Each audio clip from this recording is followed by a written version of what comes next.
Hello, everyone. I made it back home from my trip to Portland and then all the way across to Chicago. I am very, very tired. I am so exhausted. But it has been an amazing, amazing trip. Um, I went into this trip with a lot of anxiety about how it was going to go. I was afraid that maybe my flights would be delayed, or the train would be delayed, or something would happen at the hostel and I would have to find a new place to stay. I just had huge anxiety, and since I booked this trip several months in advance, the closer that it got until the time of the trip, I got worse. The week of the trip, I had huge anxiety and I had to try and calm myself down. But I figured, what's the worst that could happen, and tried to plan for that. Um, and turns out that it was perfectly fine, that nothing really went wrong on the trip. I think a lot of times when we are going into the unknown, we don't know what to expect and we do think of the worst, and it gives us that anxiety. And I have had bad things happen on trips, and you just deal with it when it comes.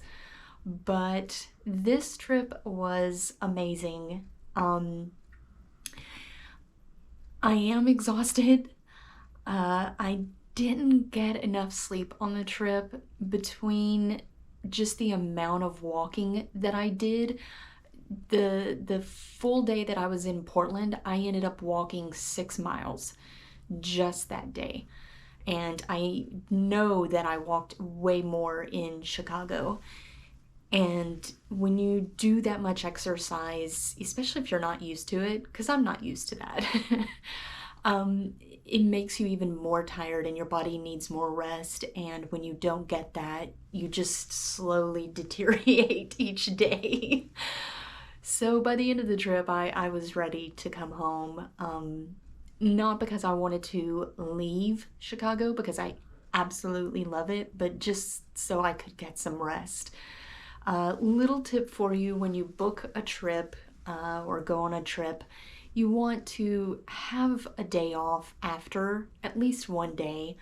Don't think that you can come back and go straight to work, because you're not going to be able to function at work. I happened to come back on Friday, so I had the whole weekend to recuperate and do laundry. I ate a lot. I ate a lot. Way, way more food than I normally eat. But since I was doing all the walking, I actually lost weight on the trip. I walked off everything that I ate and then some. I do have a rule whenever I travel. I don't eat at major places. Um, I will eat at the local places, the mom and pop places. If I eat at a chain, like chain restaurants or chain fast food, I only stick to local chains. Um, think of in well, in California and I think Nevada, we have In and Out. So that's kind of a local type of chain. Um, in Chicago, they have a couple of little small chains. They're pretty indicative of just Chicago. They might have branched out to a couple of other cities or neighboring areas, but you definitely wouldn't find it in other states. So I always make a rule to eat at local places and eat like the locals do.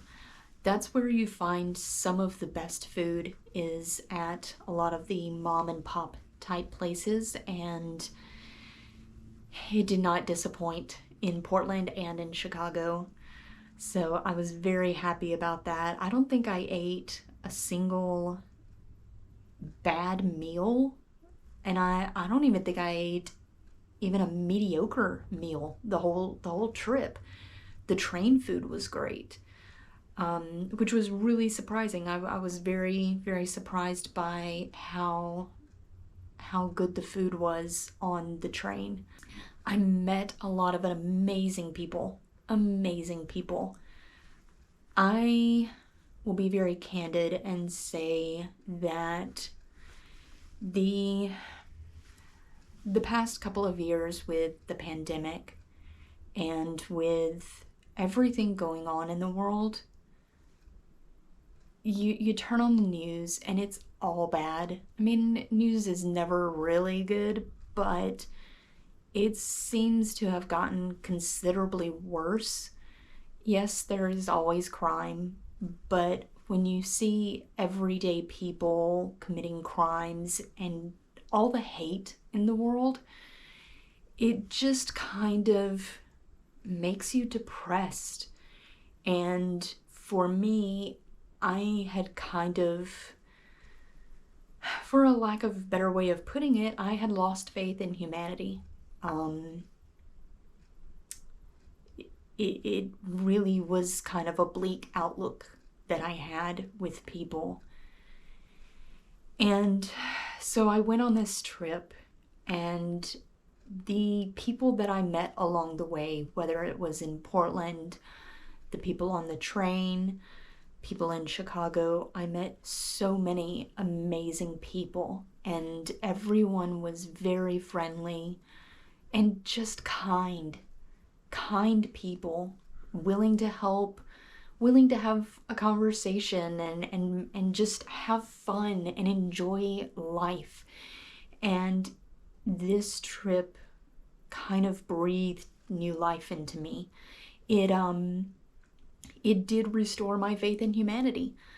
Uh, when you're traveling, you can observe people, and there were things that I saw that were just kind gestures, people being kind to each other. And I'm really glad I went on the trip because that has kind of revived me in my outlook on the world.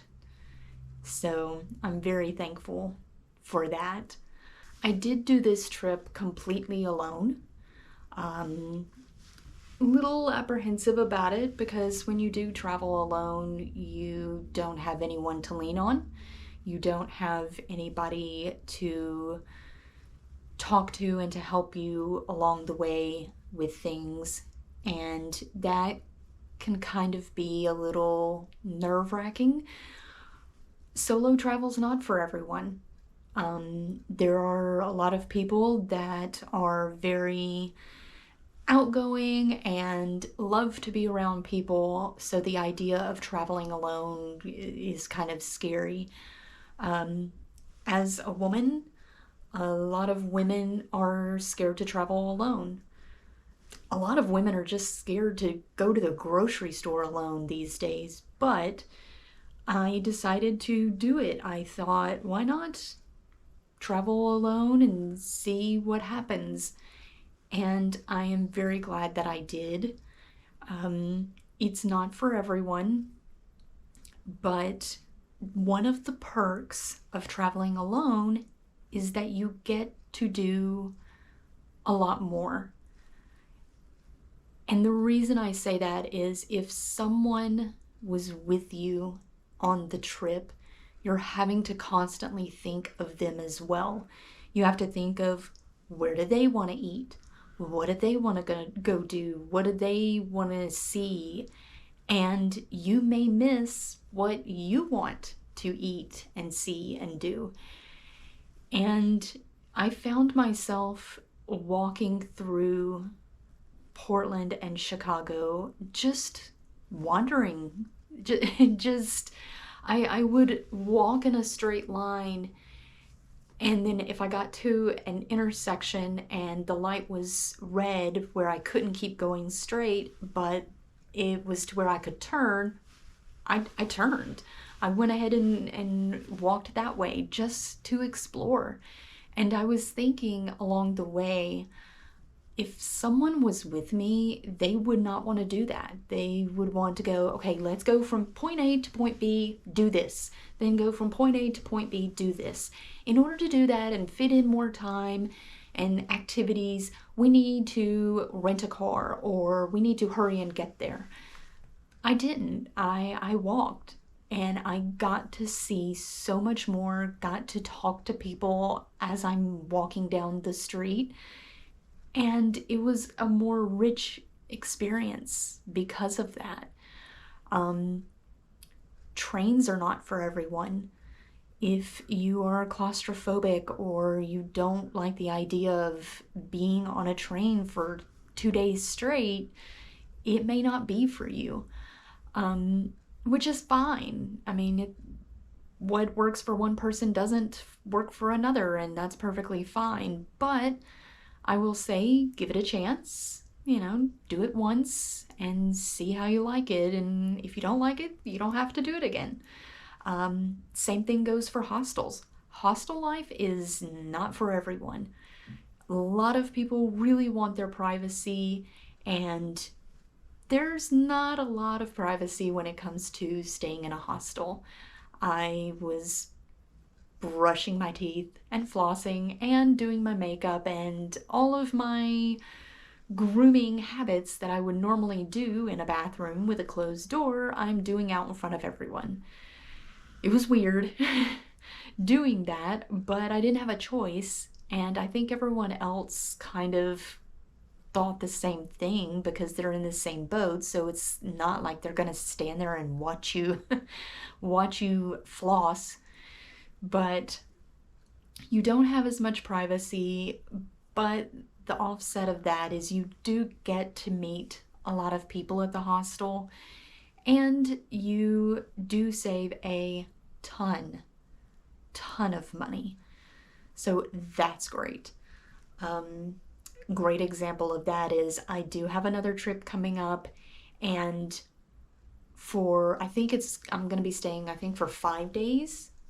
So 4 or 5, maybe 6 days, but let's say 5, for 5 days in a hostel was cheaper than one night at a hotel. So yes, you save a ton of money by staying in hostels. That alone is worth it, because then you get to spend the money on something else on your trip, and that's great. Now that I am back, I do have to go through a lot of footage from the trip. I took a lot of memory cards with me. I've got them right here.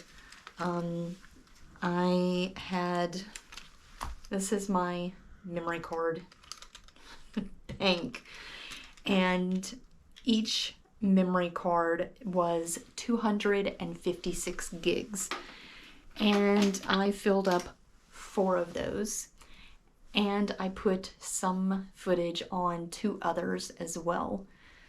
That's a lot of footage. It's entire days worth of footage, so I will have to go through all of the footage and edit them. My plan is to try and roll out 1 video a week. Then I'll probably post this video at the end, so it'll make a lot more sense when you go through all of the videos and then you see this and you're like, man, this trip took forever. I didn't take the trip through several weeks. I took the trip in, I think it was 8 or 9 days, and then I had to give myself time to edit all of the footage.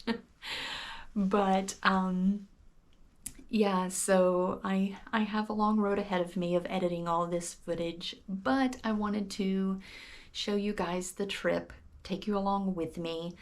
I wanted to show you the good and the bad. I'm not going to gloss over anything. There were things that happened along the way that were not 100% pleasant.